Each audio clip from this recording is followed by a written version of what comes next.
l'autre partie aussi, c'est-à-dire les Tutsis, avaient commis des crimes. C'est rien de neuf, parce que dans chaque conflit, vous avez des crimes qui sont commis de tous les partis au conflit. J'allais rencontrer le gouvernement, c'est-à-dire le président Kagame. Il m'a gueulé, il m'a dit, mais comment, procureur, vous persistez, vous continuez à vouloir faire ces enquêtes? J'ai été appelé à Washington.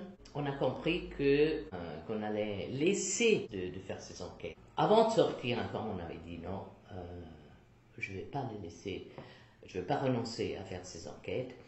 Ils ont quand même réussi dans le sens que moi j'arrivais à l'échéance de mon mandat de 4 ans et j'ai pas été renouvelé sur ce mandat.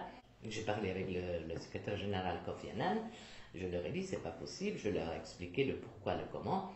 Mais il m'avait dit écoute Carla, c'est la politique. Je lui avais dit mais alors il faut que tu me soutiennes. Il m'avait dit c'est politique, je peux pas.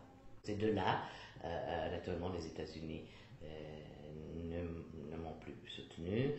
La Grande-Bretagne a suivi, comme toujours. Et là, je n'ai pas été renouvelé, mon mandat n'a pas été renouvelé. Vous savez, ils ont mis un procureur qui ne faisait pas les enquêtes spéciales. Et ça a été comme ça. Il faut que la justice soit pour toutes les victimes de tous les côtés. Et si c'était Kagame qui avait descendu l'avion, c'était Kagame le premier responsable du génocide des Hutus sur les Tutsis. Parce que s'il a fait ça, il l'a fait à propos, n'est-ce pas? Et moi, j'ai trouvé ça vraiment une chose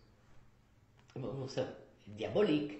Mais naturellement, le diable existe. Quand j'essayais de donner les explications pour que je reste procureur, ils m'ont dit 5 minutes.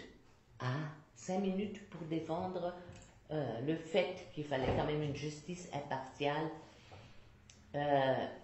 Les 5 minutes n'étaient pas assez. Je n'ai pas réussi. Donc je suis partie.